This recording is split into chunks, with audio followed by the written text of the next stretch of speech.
Hey there, everyone. Welcome to Speak Now Pro Wrestling. It is Denise Salcedo, and you are watching the August 1st edition of the show. We are here to talk about NXT. It's Tuesday. Let's get to it, everybody.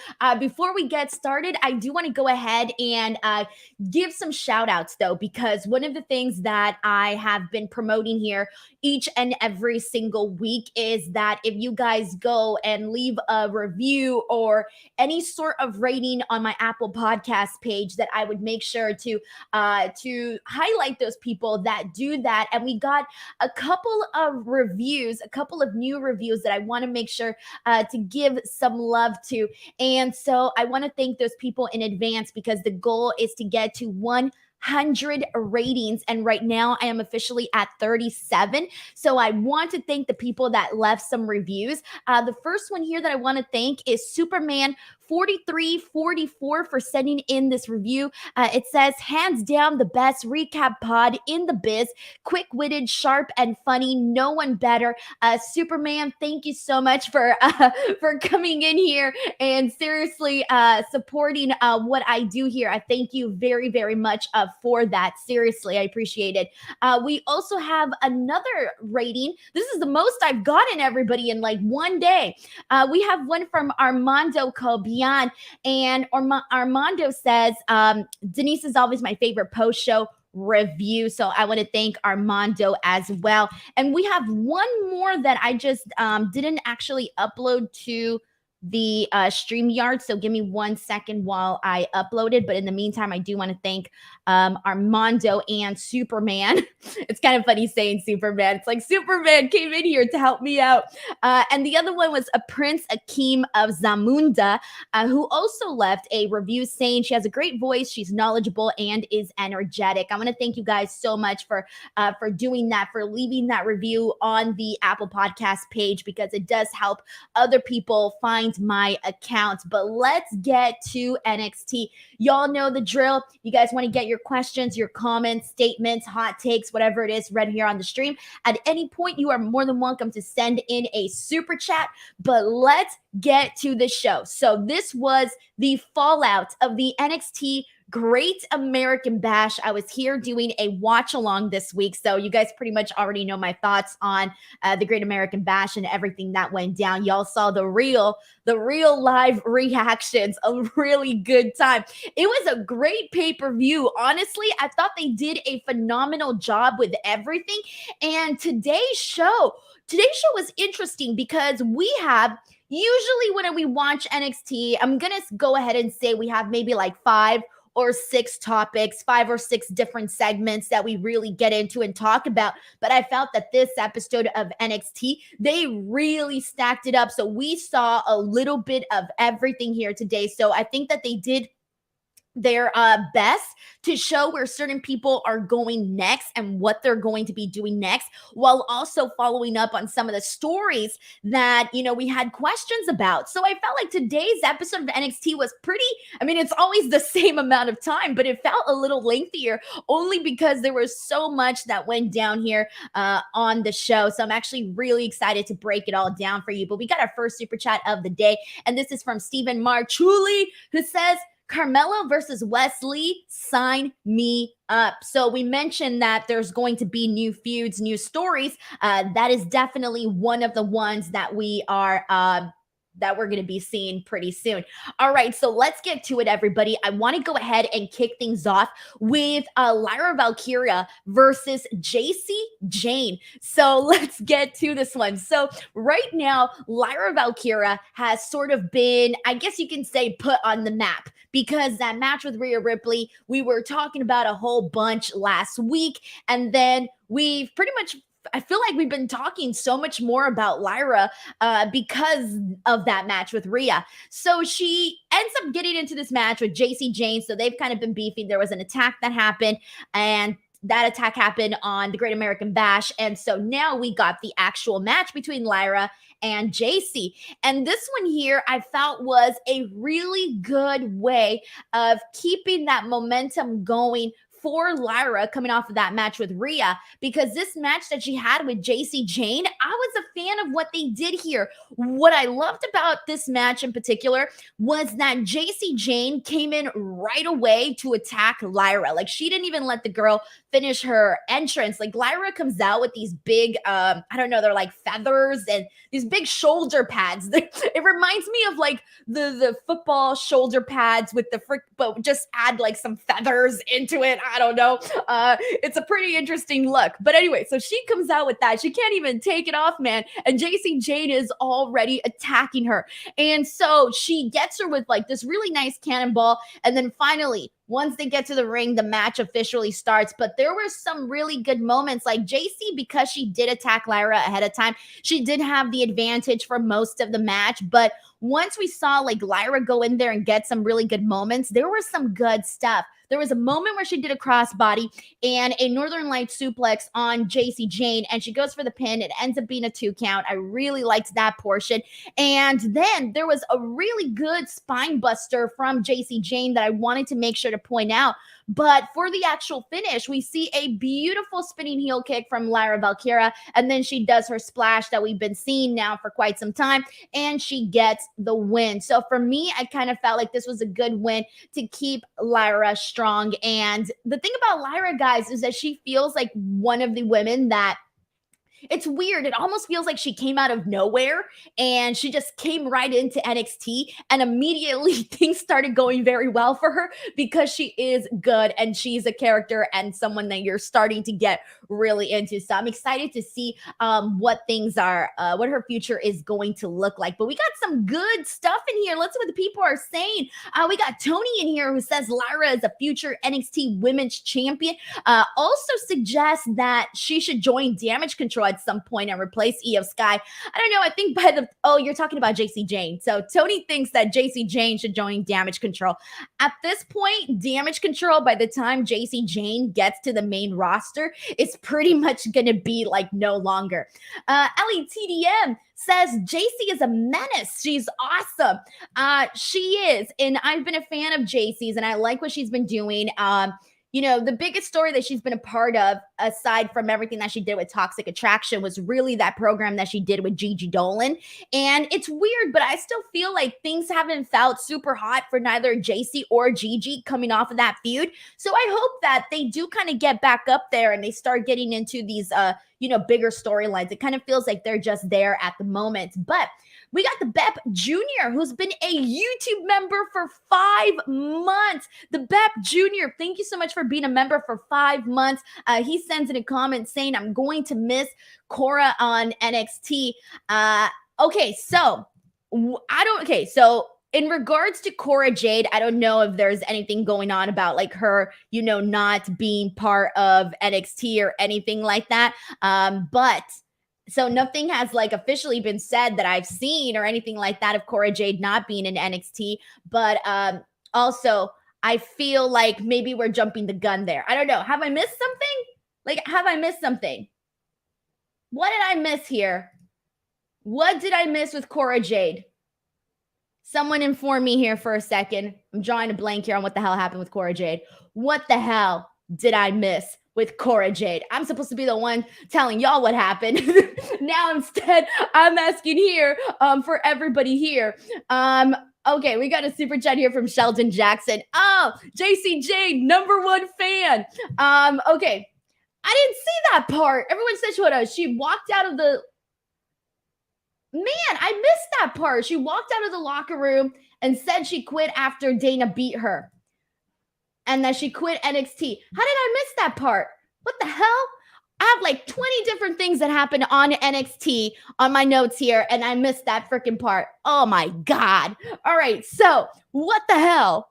All right, so first and foremost, with Cora Jade doing that, Darth Steven says, Denise, what the heck? Okay, so Zeno Hour says it was backstage segment. She says she's leaving. Okay, I don't know how the hell I missed all of that, but look, the point is, if that's what's going on with Cora Jade, I think that it's just going to be, I don't know if that means she's actually going to the main roster. I don't know, guys. Cora Jade going to the main roster already? it's like there's definitely a spot for her, right? Definitely a spot for her. No doubt about that, because there's spots for lots of women right now, okay? It is slim pickings. We always talk about that. But damn, I just can't see it happening just yet, only because I feel like there's still so much more for her to do on NXT. So I don't know if this is more just in terms of them keeping the storyline going, and then maybe her coming back eventually, or if she's really going to the main roster. Who the fudge knows? All right, Sheldon Jackson sends in a super chat saying the match between Lyra and JC was pretty good. I'll give JC credit tonight. She looks good. She went between generic heel to rocker, heel to psychotic heel. Wasn't bad. She just needs to find the balance. Sheldon Jackson, here we go. So if we have a bar, let's just say we have, no, you know what? Let me rephrase that. We got a battery here. We got a battery. And the battery has to be 100% fully charged for you to be a JC Jane fan. I think after this super chat, after this match, I think we're starting to charge that battery, Sheldon. It's gonna happen. He's one step closer to being a JC Jane fan. Sheldon, thank you so much for the super chat. I appreciate it. All right, so let's go ahead and continue on. We got a lot of thoughts of people putting in their comments on Cora Jade. Vance Rawlings says, it's storyline, people. Wake up. Steven says, I hope just not yet. Cora would get lost in the shuffle like most of the call-ups already. Well, if she had an experience like Zoe Stark, who got called up and she's been hanging a banger of a time on the main roster, then it would be phenomenal. But you know what? I'm hoping that it is more along the lines of it. I'm hoping it's more along the lines of this is going to be like, see, here's the thing though. Let's say she doesn't go to the main roster. Okay. Let's just say she doesn't go to the main roster and Cora Jade's kind of just like off for a bit. I feel that would not necessarily be a good thing. And I'll tell you why. Because I still don't think that Cora Jade has necessarily been as heavily featured. Things haven't been as hot for her since that feud that she had with Roxanne Perez. Now, granted, she had that program with Dana Brooke, but I feel like give or take, depending on what week you're talking about with that feud that she did with Dana Brooke, it's almost like there were some weeks where it was cool, some weeks where it wasn't, some weeks where people didn't care, some people where people really cared. So I almost feel like if Cora Jade were to just be like not on NXT television and she wasn't going to the main roster, then that would kind of really suck, because I feel like Cora Jade needs to get some of that momentum back, because you think about some of the other girls that got there afterwards, they feel like they're kind of, you got good example is Lyra, who we were just talking about.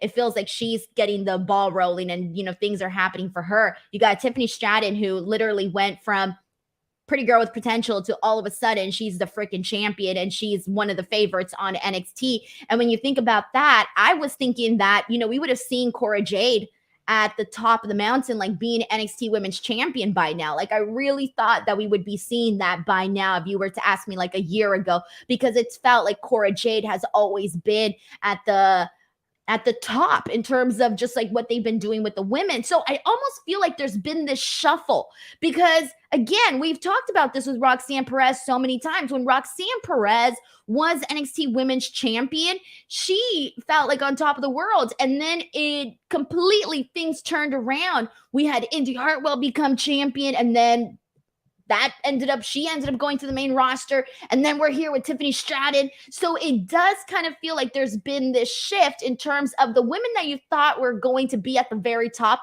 all of a sudden are not necessarily just there just yet. So it does feel kind of strange, but there's still a lot of good things, especially with Roxanne Perez, since we talked about that at the Great American Bash Day. All right, we got a couple of super chats and things to read here. So we got one from Stephen Marchuli, who says, the WWE women's division is so deep. I'm still thinking a women's only show plus another women's PLE need to happen. So I don't think like another women's show, for example, like on a separate day, they're doing just enough, specifically on Tuesdays. On Tuesdays, you're getting a lot of stuff with the women. It's great. It's awesome. But with the PLE, I would love to see another, evolution. I feel like when they do decide to do it again, if they ever decide that, I honestly I have high hopes for it. I know people are like, oh, it's not going to do well, and that's why they haven't done it anymore. But I feel like if you got, you really stack it up and you put your Rhea Ripleys, your Biancas, your Charlottes, your Beckys, all of these girls, even some of your up and coming ones, I feel like people would definitely want to see that. And so I would love to see another women's PLE. I would be so happy if they did that.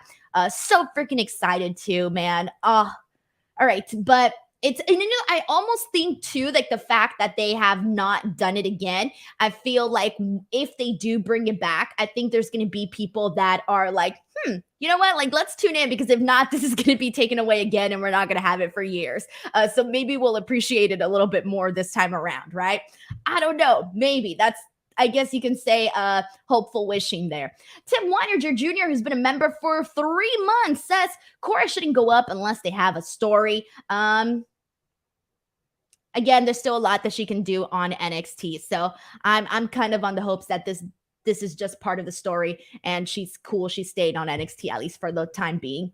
Metalhead for Life sends in a super sticker. Thank you so much to Metalhead for Life. David Caplan says, hi, Denise. After watching Maxine versus Valhalla, which was mediocre, there are far more talented women in NXT that are main roster ready.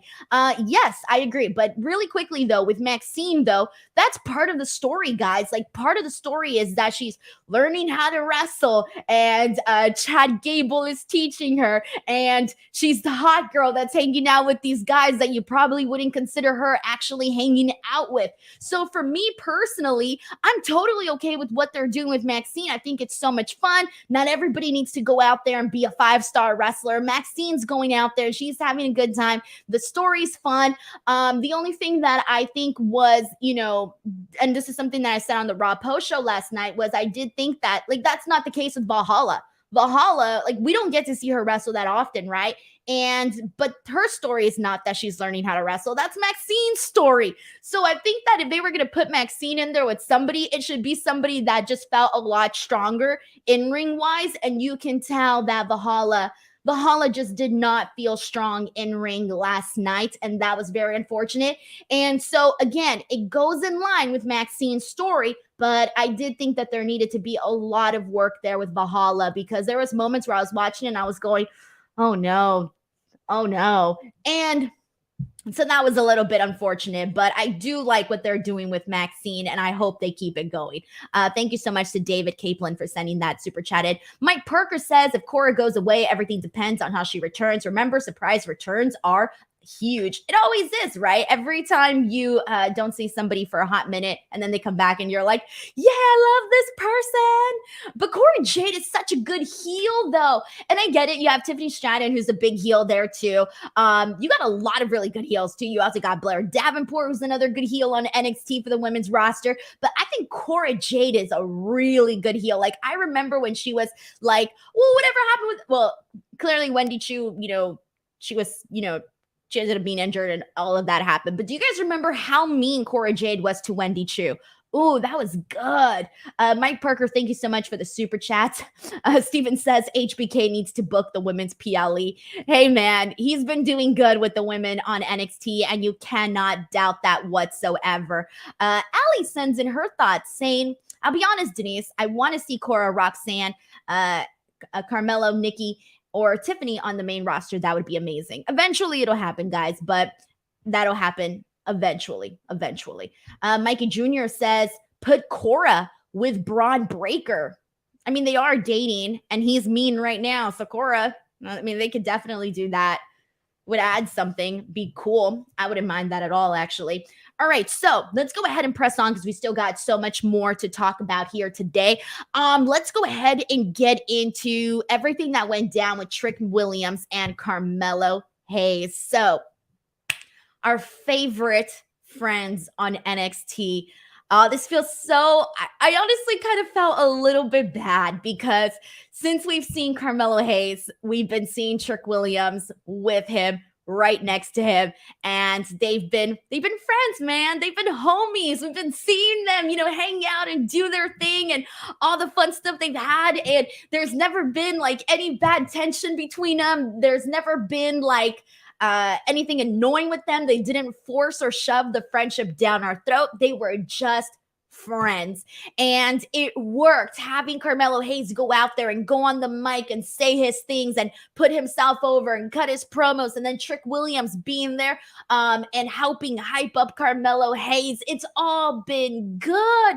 And now they are parting ways, man. But I will tell you this, though.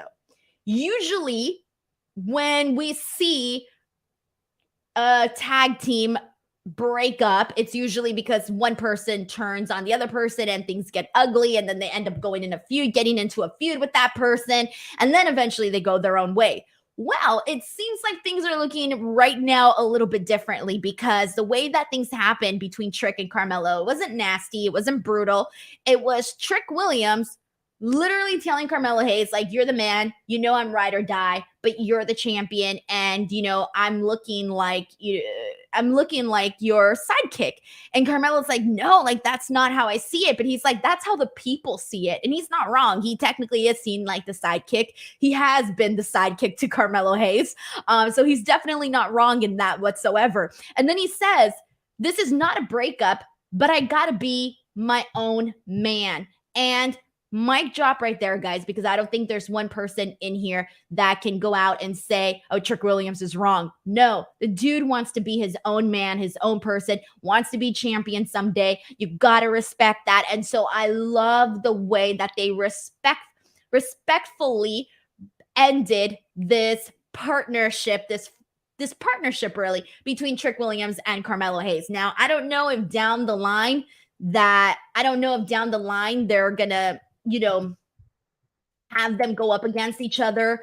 I think it would be fun if they did have a match together, but not in the sense that, more like a competitive match versus them actually having beef with one another. I would hate it if they did that for them, honestly. I feel like they should keep it the way that it is and have Carmelo go and do his own thing as champ, and have Trick Williams go on and do his own thing and find himself on the actual roster. And there's more to talk about in regards to this, by the way, because later on in the night, we had Carmelo Hayes and Wes Lee versus Noam Dar and Oro Menza. So for this particular match, this whole thing started after there was a backstage scuffle that actually led to this match here. And I'm going to be honest, you guys already know this. I am not a fan of the metaphor. Like, I am not fan at all. I'm not feeling it. I was kind of irritated when this match was made. I was like, oh God, this is so lame. Like, I didn't even want to care about this match whatsoever. But anyways, so what we ended up seeing, I did like in the end, because this is going to be leading to something that I think is definitely cool. So Wes Lee accidentally gets Carmelo Hayes with the cardiac kick. Then we end up getting Wes Lee gets double teamed because Carmelo Hayes is taken out. So Wes Lee ends up getting, 2-on-1. So he ends up losing this match. And the thing that I did hate was, I was like, I don't really want to see Carmelo Hayes on the losing side, especially given that he just had this incredible match with the Ilja Dragunov. You guys were here to see that. So much freaking fun. And I did not want to see Carmelo Hayes on the losing side. Like, bro just lost his homie today. And now today he also loses this tag team match that just started from out of nowhere. So it does kind of feel like poor Carmelo Hayes, like things are not looking so good for him. And what happened afterwards, I thought was a little bit interesting, because Wes Lee was pissed off at Carmelo Hayes. He was like in his face, super angry that he wasn't there for him. And Carmelo Hayes just looks at him and it's like, you know what? I don't even care. I did think that was strange, because I get that he would not care because he's a little bit sad that, Trick Williams is no longer there with him. So that's probably why he didn't care about this actual match. But I did think it was strange, because why wouldn't your NXT champion care about losing a match on TV? So for me, I did think that was a little bit strange. But if they're going in the direction, if they meant that more as he's not really in the right frame of mind because of what happened with Trick Williams, then I get it. But Wes Lee was like, I care, I'm pissed. And he's, super pissed. I'm the one who cares. And so this is clearly leading to Carmelo Hayes, Wes Lee, which is great, because Carmelo Hayes is champion. It's like, okay, he finished this long feud with Braun Breaker. They had multiple matches. He had this incredible match with Ilja, but that seems to be done for now. Done. So what next? Well, Wesley, before he lost his NXT North American Championship to Dominik Mysterio, was killing it on NXT. I mean, he was going out there and beating Dijak, beating all these other people, and he held the belt for months. So yeah, Wesley going up against Carmelo Hayes, being his next challenger, does seem like the perfect progression there. So I think that, especially given the style that both Carmelo Hayes and Wesley work, I think they'll have some really good matchups together here. So I like where this is going. I don't hate it. And then as for Trick Williams, afterwards, we did have this quick video package of Ilja Dragunov basically saying that next week his retribution begins. Can't wait for Ilja Dragunov to be back, man. Can't wait for him to be back. All right, we got a couple of stuff to get into here, a couple of super chats. Thank you so much to everybody who has sent this in. Ooh, John Deller asking the question that I'm not surprised is being asked. He says, which is worse, Metaphor or Chase U? I am 100% certain in how I feel about this. And I want to apologize to Chase U for not being a fan and for being like somewhat like annoyed of the entire act for a good period of time, because I think Metaphor is way worse. Because here's the thing, like Chase U, at least a lot of people I think got into Chase U because they were fun, they were lovable. Yeah, I thought they were cheesy, but you know what? A lot of people like cheesy, so it worked for a lot of people. Metaphor, it's like more cringy instead of cheese. I'll take cheesy over cringy any day of the week. So I'm sorry. I'm just not feeling Metaphor at all. And I think what really, really kind of completely drove me away, and you guys know this, it was the whole Noam Dar Dragon Leaf freaking talk show that they did. After that, I was like, I never want to see this on my television ever again. And then we ended up getting this whole, stable with Metaphor now. And I'm just like, every week, the second it's on my TV, I'm just like, oh no. So I really owe Chase U an apology, because I don't think Chase U ever irritated me this much at all. And I ended up liking Chase U mainly because of Thea Hail. So I never did not like Thea Hail. She was always cool. But anyways, yeah, Metaphor, it's not for me. It's not for me. Tim Weinerger Jr. sends in a super chat saying, hot take time. Man, hot takes be coming in today. Tim Weinerger Jr. says, I would rather watch Metaphor than the Judgment Day right now. What? Says WWE is relying on the Judgment Day too much, and now they are on all three shows. Tim, I'm going to give you, thank you for the super chat, but I'm going to give you a second to rethink this whole statement, man. There is no earthly way that the Metaphor is anywhere near as enjoyable as the Judgment Day. Like, they might as well not even be in the same universe. No way. Tim, I like you. Thank you for the super chat. You're going to have to rethink this one. You're going to have to rethink this one.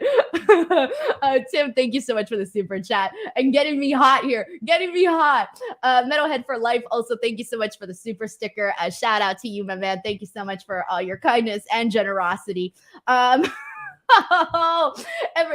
Weinerger sticking to his guns, though. He says, I'm sick and tired of the Judgment Day. We got Zeno. We got people are like, nope. I don't know if you guys are booing me or booing Tim on this one, because I don't know if I mean be booed for not being a fan of the Metaphor. I think I'm being booed for not being a fan of the Metaphor. Jared says, boo, tomato, Denise. Guys, there's no way y'all are enjoying this. There's no way. Y'all are lying to yourselves.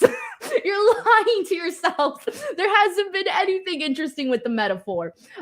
Jay sends in a super chat saying, if Wes wins, he becomes the first Black Triple Crown champ. Oh, thank you for this fun fact, Jay. I appreciate that. I like fun facts like this. We got Jay here who says he agrees with Tim.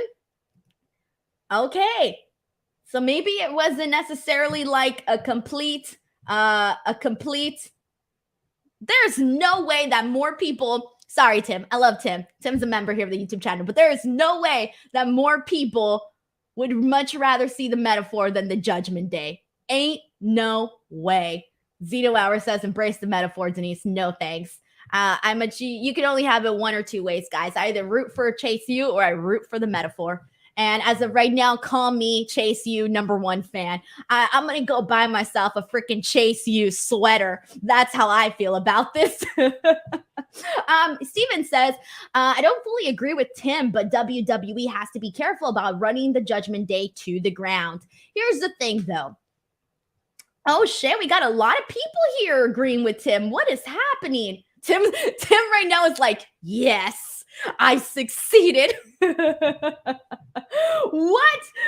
Okay, Hunter Tillman says, okay, this is Hunter Tillman who says, I prefer Chasey over the metaphor as well. Okay, thank you. Ooh, I was worried there for a second, Hunter. I didn't know what the ending of your statement was going to be. But real talk here. I get what you guys are saying about feeling like the Judgment Day is everywhere. And I get it, especially because that's almost coming at a cost to Rhea Ripley. This was a big topic that Sean and I spoke about yesterday on the Raw Post Show about how Rhea Ripley's title reign feels like she's been in the shadows of Dominik Mysterio, and more people feel like she has, been hyping up Dominik and doing all this stuff for Dominik. Meanwhile, she's got the championship and we've only seen it defended sporadically, and it doesn't even feel like the main part of who she is. Like if you were to say, hey, Denise, what's the first thing that pops up to your mind when you think Rhea Ripley? I'm going to say Dominik Mysterio, followed by black leather. So yeah, it's going to be one of those things where it's like, no, the first thing that should pop into your mind is that she's the freaking champ. So it does kind of suck that, we're seeing that kind of cost her in the way that we're not even getting a Rhea Ripley match on SummerSlam. Like, what is that? We're not getting a SummerSlam match as of right now with Rhea Ripley. Like, what? That doesn't even make sense. But anyways, that's where we're at with that. So I do get it in terms of seeing the Judgment Day on Raw, on SmackDown, on NXT. Maybe, but you also got to think about it this way, though. And this is the way that I'm kind of thinking about it, too. I get it because, there's people that, like me and several of you here that watch all the shows, right? But then there's people that don't watch NXT. There's people that just watch SmackDown. People that just watch Raw and SmackDown. Maybe just people that just watch Raw. So it's almost one of those things where they're making sure to get them in front of everybody, I guess, depending on your patterns. Plus, like, you can't doubt, like, look at the numbers that NXT did, I think, last week. I think they got, like, over 700K views or something like that.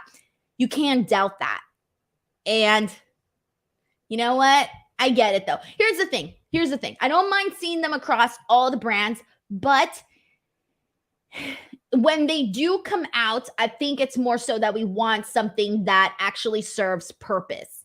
Like there has to be a purpose for them to actually be there and for it to actually lead to something or be very highly entertaining. So as long as it serves a purpose, then I think it's cool. And I would say that today's appearance with Rey Mysterio and with Rhea Ripley and Dominik definitely served a purpose. And we might as well talk about that now, actually. But before we do, we did get a super chat here from Lawrence Ross. Thank you so much to Lawrence, who says, interesting episode tonight. Not sure if it was pants or not. Okay, you're going to have to remind me because I know this was a big discussion on Wrestle Talk. And Luke taught me what pants means, but in the UK. But now I completely forgot what it means. All right, Lawrence, you're gonna have to remind me because it's been a while since I've used pants, and I know that Luke taught me this, but I don't remember anymore because I don't go around calling things pants or not. So please remind me on that one. You don't have to send a super chat. You can just send it in a normal comment. We got a super chat here from Mike Parker who says, I didn't even know that the group of Noam Dar had a name. When they are on, it's time to check my phone.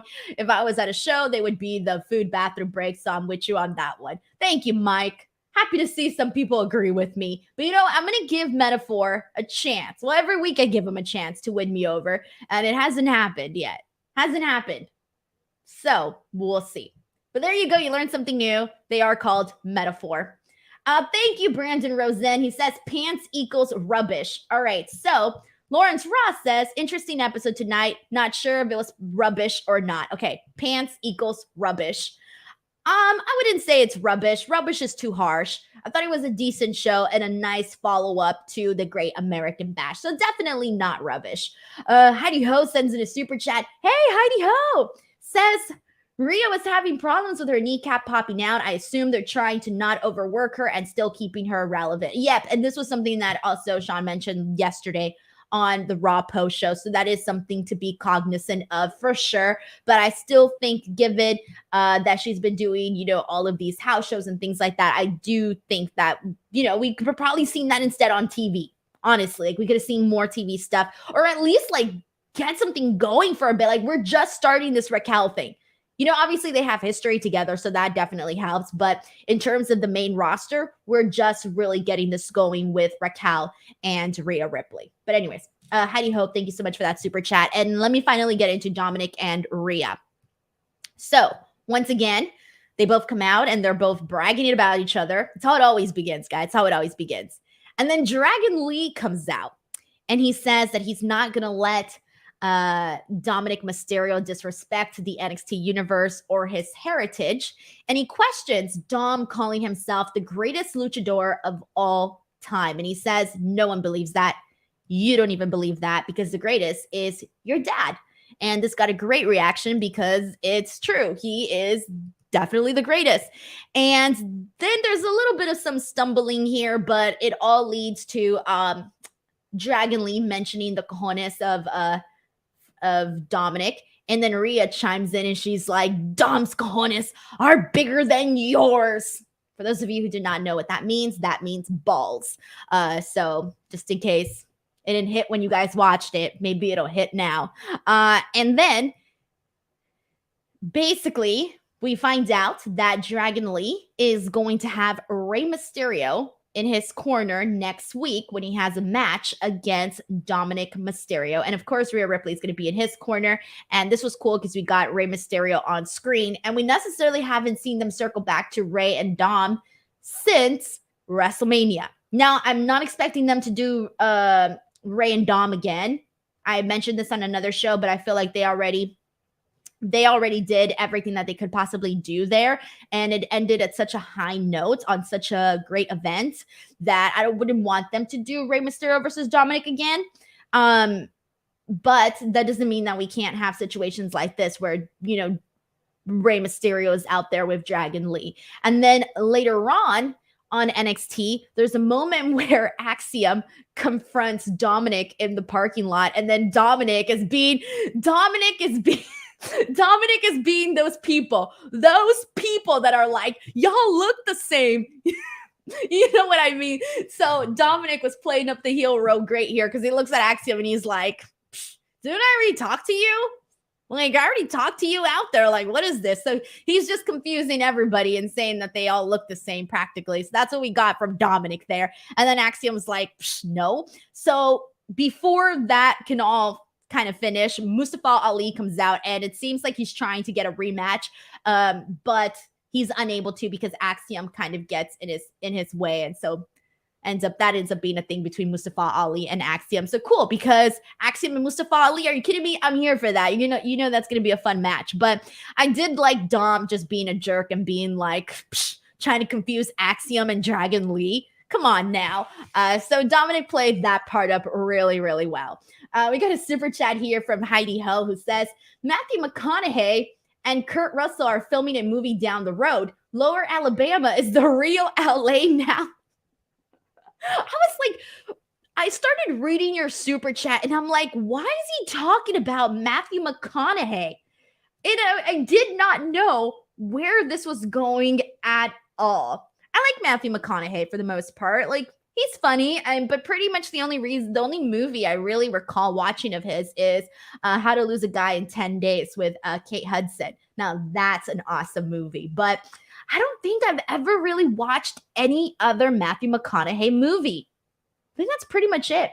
But anyways, go look at Alabama. Alabama getting a taste of LA life right now. Heidi Ho, thank you so much for the super chat. Lawrence Ross says, this week was not rubbish, just very different direction with some of the matchups and team-ups. Happy anniversary. Thank you so much, Lawrence. Yeah, I see what you mean. Because I did think that NXT kind of felt a little long today, but I wouldn't go as far as, for me, it did not feel like it was rubbish at all. Thank you so much to Lorenzo for the super chat. I appreciate it.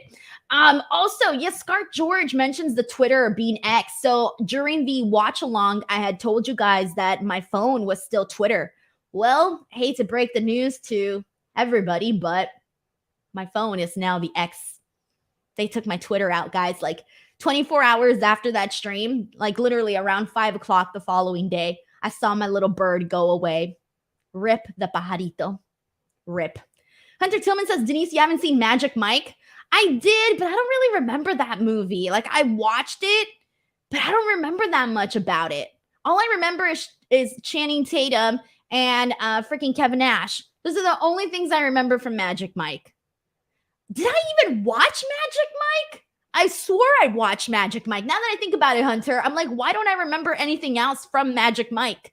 Although I will tell you something pretty funny. So I get like movie, for upcoming movies, sometimes they'll send me like these press packages and, you know, with little goodies to promote certain movies so that, you know, you can like tweet about it and stuff and share it on your Instagram stories.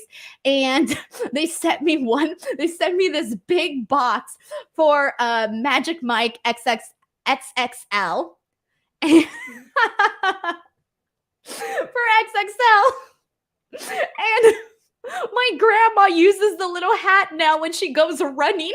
She's the little Magic Mike XXL hat when she goes running because I'm like, here, Grandma, do you want it? And she was like, yeah, I need a new hat. But I didn't tell her like what it meant. I just gave it to her. And I'm like, it's harmless. Plus, she runs every single day at the park and she goes through hats like so fast because, you know, hats get damaged if you're sweating a lot. And so she was like, oh, yeah, I always need new hats. And I'm pretty sure she kept some of the others. Like, she pretty much kept the whole box because they send you like blankets, sweaters, cups, you know, things that you can use. But I knew I wasn't going to use it because I'm not going to be walking around. First of all, I don't even wear hats. But if I did, I wouldn't be walking around with a Magic Mike XXL hat. So my grandma has it. And I didn't even realize it one day until I actually saw her with it. Like, I thought I just gave it to her and she would never wear it. But then she came to my house after she had been running and yeah, she was wearing it. My grandma, by the way, this is something that she would also do. So whenever I was done with a wrestling shirt, I would like throw it away. I would get rid of it. And for some reason, I guess my grandpa would like take it out of the trash. And I would tell them, don't take it out of the trash. It's trash now. The shirt's done and over with. Like if you're going to use it, maybe use it for like a cleaning rag or something. So if you go to my grandma's house, you'll see half my wrestling shirts as like cleaning rags. But then every now and then my grandma will actually use the shirts. And so it always throws me off. And all of a sudden I see my grandma walk in and she's wearing a Raj Jericho shirt. And I'm like, Grandma, you don't even know what you're wearing right now. But it's funny because my grandma will wear it, but she has no idea. So if you guys ever see a grandma with a wrestling t-shirt in Los Angeles, it's probably mine. And she has no idea she's even wearing a wrestling t-shirt. So yeah. All right. I can't do the Matthew McConaughey one, but there you go. That's the story with my grandma. Anyway, so back to what we were talking about here. We pretty much covered everything with Dominik and Rhea. We also had another match with Eddie Thorpe versus Dijak. And I thought this was pretty good because I had been wanting to pay more closer attention to Eddie Thorpe. I thought he looked really good in this match with Dijak. Brought a lot of really good energy. Thought he had a lot of really great stuff. Loved the dropkick, loved the chops, loved the leapfrog. There were some good moments from Eddie Thorpe.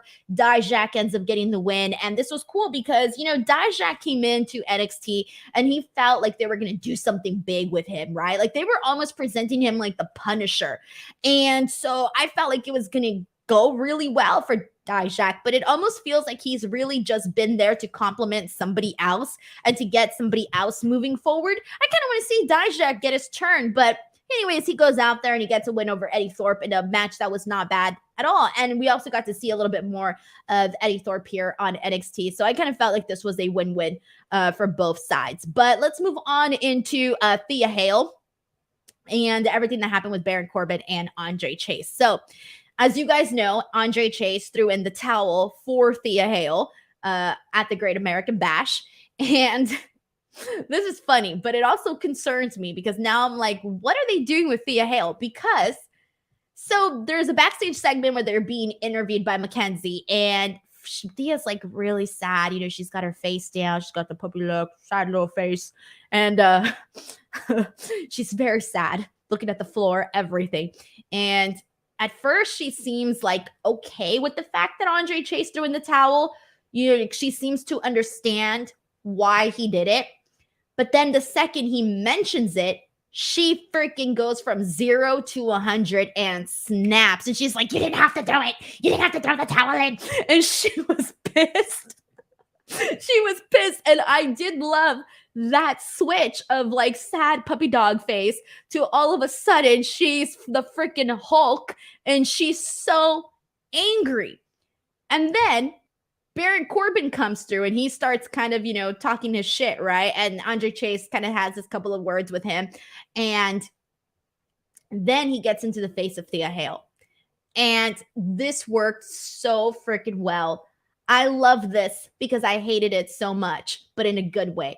This made me so mad. I was so mad at Baron. Like, he generated some legitimate heat from me. So with that being said, it was great. He gets into the face of Thea Hail, and he hits her with my trigger word, guys. You guys know the trigger word. He calls her a little girl, and I'm like, oh, hells no. He did not just go there and call Thea Hail a little girl. And he starts, you know, shitting on her and telling her that this business isn't for her and she should leave. And he's being a big time jerk and she's not saying anything. She's just looking down. Oh, I was so pissed with Baron during this. I was like, how dare you? How dare you talk like that to Thea? So Andre Chase gets in his face and this ends up making a match between Baron Corbin and Andre Chase. And during the match, Thea Hail kind of snaps again.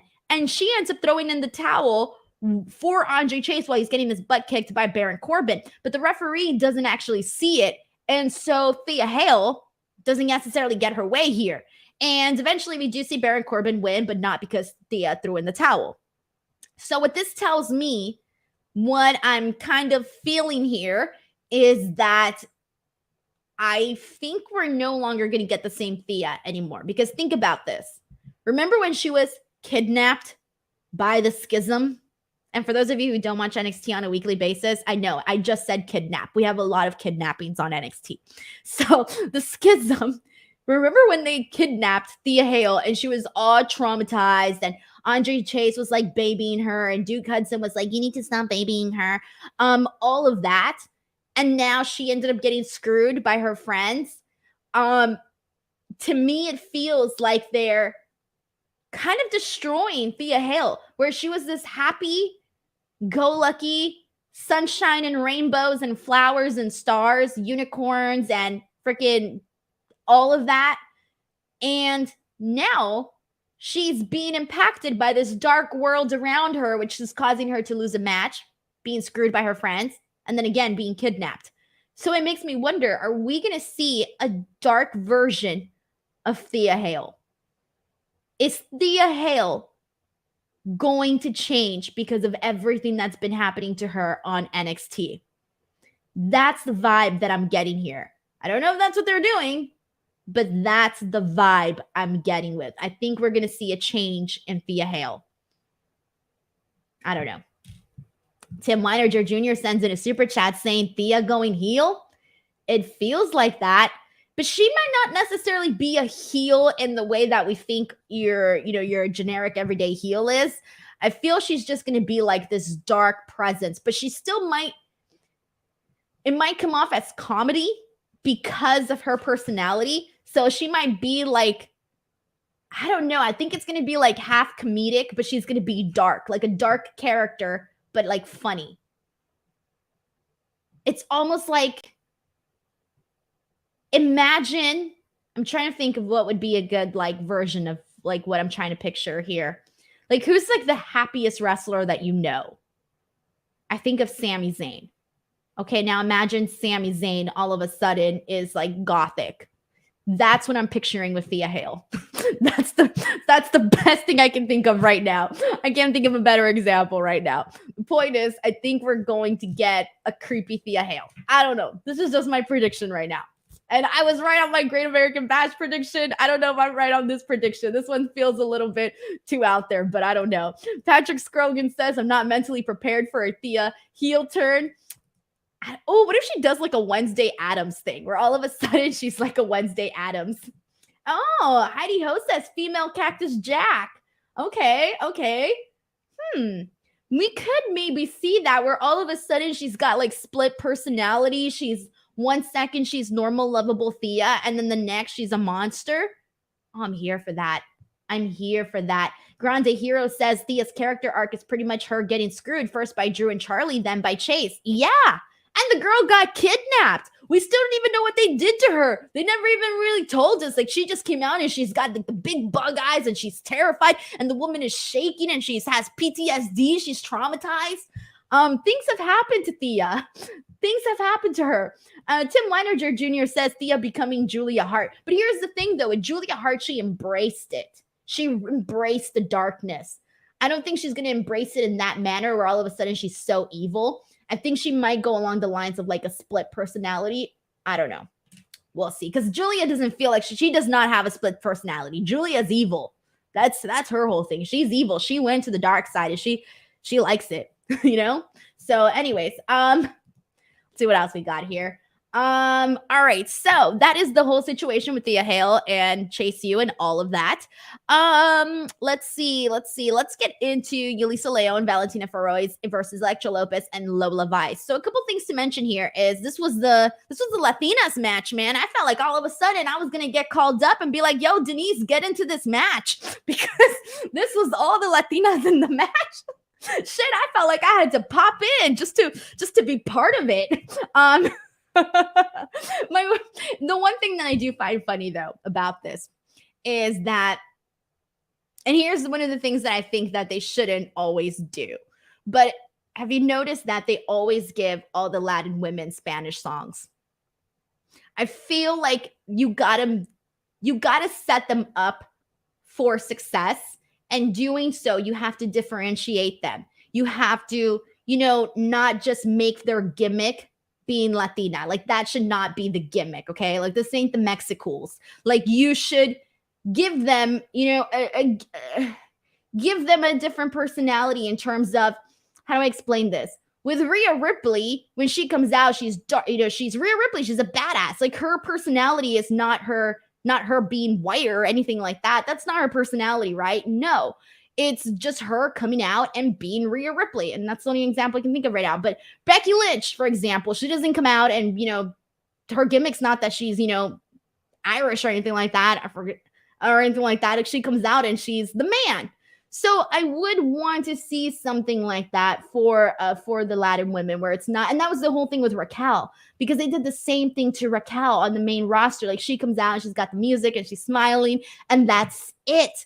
Give her like something to like grab a hold of so that they, you feel different. And so that people can be like, okay, she's this cool Latina, but she's also this. So I can connect with her. And I feel like that's something that, they can do, So there you go. The other thing that I do want to say is, Heidi Ho says, you would need a different move besides a nut shot. Hey, man, you're right. I was going to say a nut shot would always win the match, but not when I'm in there with other women. That would not work if I was in there with other women. I can beat the men with a nut shot. I can't beat the women with a nut shot. That would not work. That would not work. All right. So, and the other thing that I want to say is with Lola Vice, who is Valerie Loretta, I got to interview her. I got to talk to her. That interview's up here on the channel. And she's looking good. She's hanging in there. She's only had, a couple of matches, but she's hanging in there. And I thought for the experience that she's had, she looked really good for the experience level that she's at. So I'm kind of excited to see Lola Vice, see what she's doing. I also really saw that she already is starting to show, like in little ways, her personality, but it's coming out in little ways. But it was enough for me to notice that today. So I feel like things are going to look good for Lola Vice. If she continues to, if she has a path where she, gets really good in ring, I can see things going very well for Lola Vice and kind of, yeah, I see things going for her. So I'm excited to see what happens with Lola. But yeah, that was pretty much this match here. We did end up seeing Lola Vice and Elektra Lopez get the win after she kicked Yulisa in the face and won this match. Lola Vice won this match for her team. Let's see what else we got here. M. Durant sends in a super chat saying, OMG, all the Latina heat on my scream. Those kicks by Lola were sick. Yeah.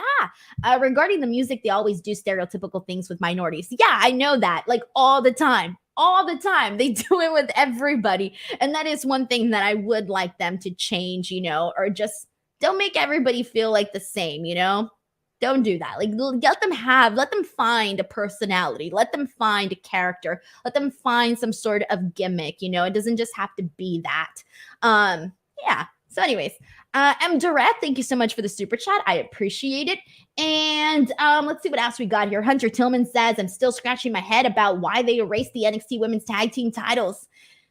Yeah, I mean, they had gotten rid of 2 teams because they went up to the main roster, but there are women right now, a couple of women that we're seeing this tag team match. You could easily have, well, you already had Yulisa and Valentina. They were already a tag team, but Elektra Lopez, she's kind of been, I'm not going to say struggling is not the right word, but she hasn't had an actual, nothing has stuck yet since she was part of Legado del Fantasma. And then Lola Vice, well, she's new to NXT TV. So now it looks like we got this tag team going. So yeah. I'm trying to think if there's any other. I mean, like, there's a couple of others that they could pair together because so many of these girls are new that you could do that. Like, you could put them in tag teams and make them work, right? But hey, that's gone now. So there you go. Brent M says NXT never needed women's tag team titles. I guess you can argue both sides of it, guys.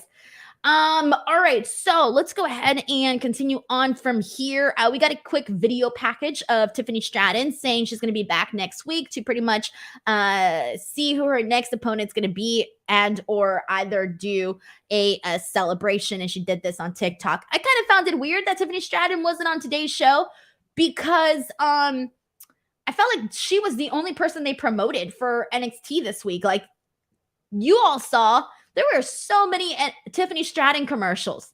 So many Tiffany Stratton commercials where the one where she, it starts off like Barbie and then she goes, what, were you expecting more plastic? Something like that. I forgot what she says, but that was pretty much the gist of that. So I was like, okay, Tiffany Stratton's going to be on my TV on Tuesday. And then she technically wasn't, but it's fine. And chances are we're going to see her do a celebration next week. And then whoever it is that's going to challenge her is going to come out and we're going to do that and go from there. So, yeah, but it kind of did feel like I was kind of hoping to see Tiffany Stratton. I wanted to hear her brag. About still being the champion, but like in person, not on a TikTok video. All right. So, let's see what else we got here. Let's go ahead and get into, Braun Breaker and Von Wagner. Braun Breaker has a video package, and in this video package, he's mean. He's mean. He mocks Von Wagner's story about, you guys know his story about him being, when he was a baby, he had to get this massive surgery, and we saw the whole video package where he has, stitches in his head. It was very sad, man. Like, I don't think I'll be able to watch that video again because I'd probably cry. And I even felt sad when they showed the picture again today. So he mocks his story and then he calls him soft. That's my favorite insult ever. I always like when other people call that to somebody. I think it's an insult. So he went out there with calling him soft. Ooh, damn. That was a shot if I ever saw one. Anyways, so then he says, your father was a nobody. And I'm like, damn. Freaking Braun Breaker, that's mean. And then he says that if he doesn't like what he's saying, to come talk to him. And then he brings up the picture, little cutest, little saddest picture of Von Wagner as a baby, and with the scar on his head. It's very sad. And he says, if you think that was bad, wait till I'm done with you. And I was like, damn, bro, that's messed up. That's messed up? So we're going to see Braun Breaker versus Von Wagner next week. And for once, I may actually root for Von Wagner because that was messed up, man. Messed up. Tony says Von Breaker. Dude, I just gave Vince an idea. Somebody's going to be called Von Breaker by next year. Next year, we're going to have a Von Breaker somewhere. Oh, man. All right. We also got a segment with the Schism, and they're pretty much pissed off because the two masked men cost them their match last time.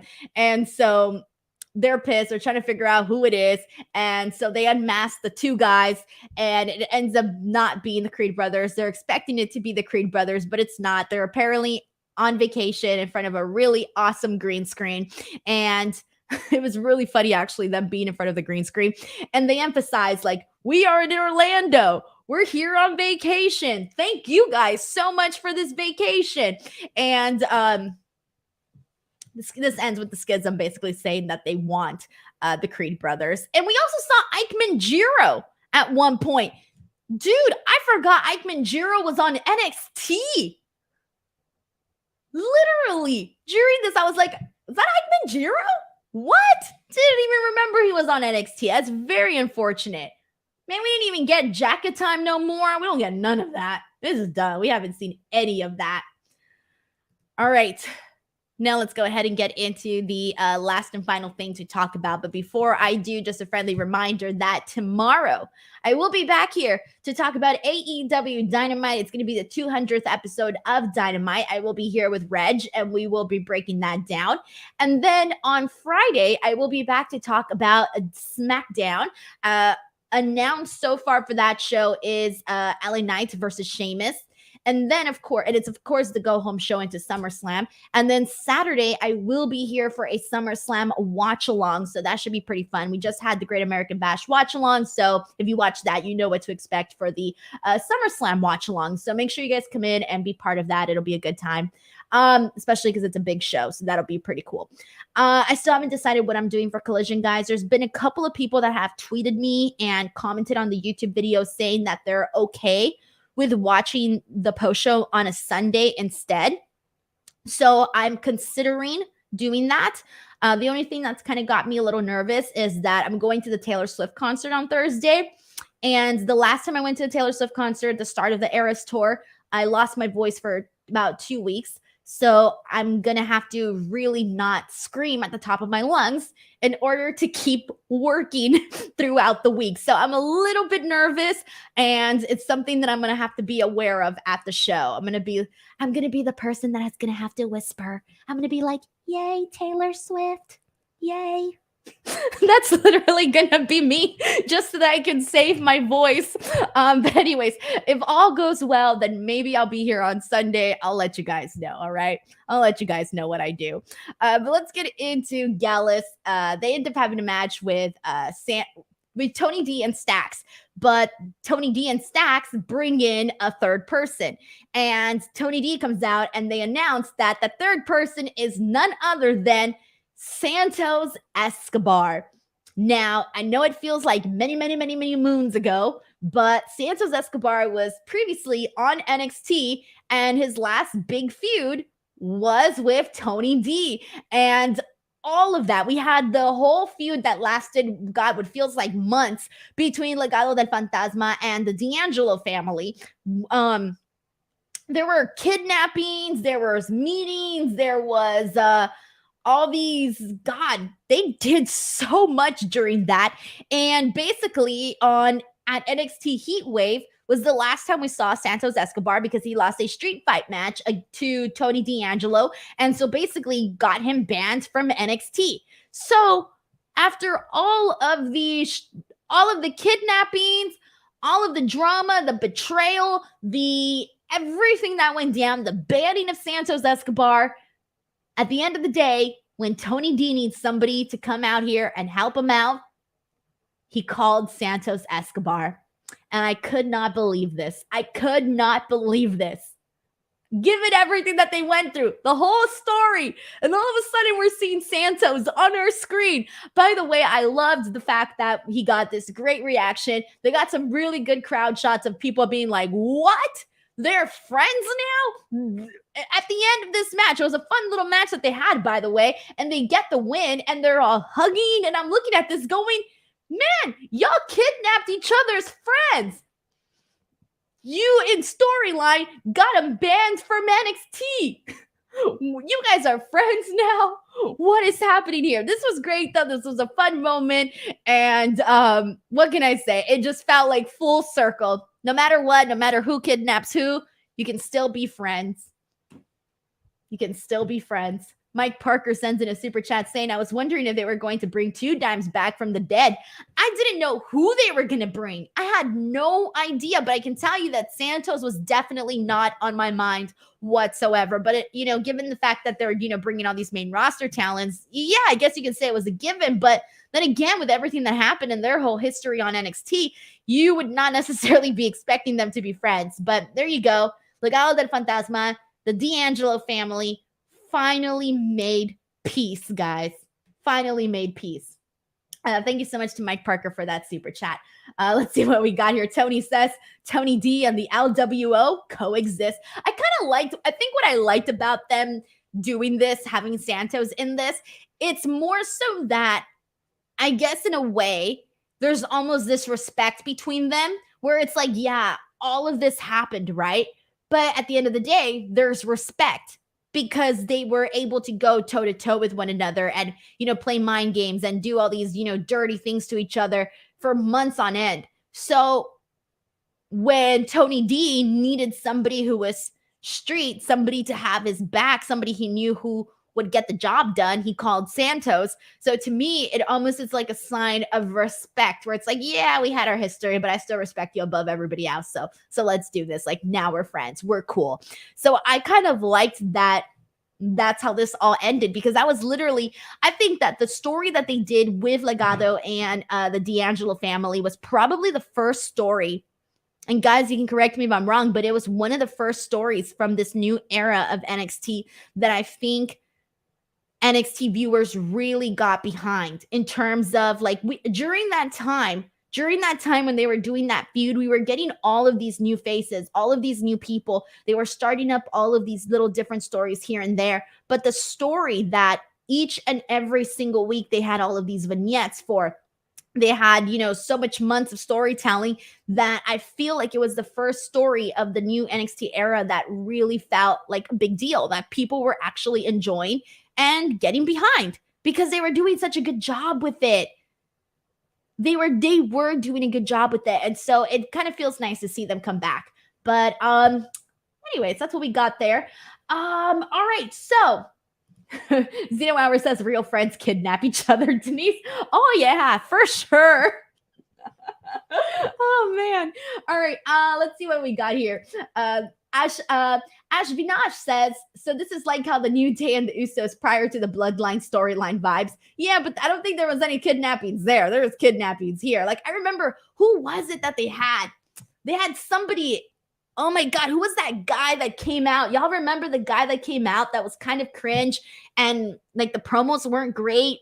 Oh my God, and he was wearing the white suit. And then at one point he just got kidnapped in a van and we never saw him again. But he was not really necessarily working that well. And I think he was with the D'Angelo family. So I think it was Legado that ended up kidnapping him. Oh my God, I don't remember the name of that guy, but I think you guys know who I'm talking about.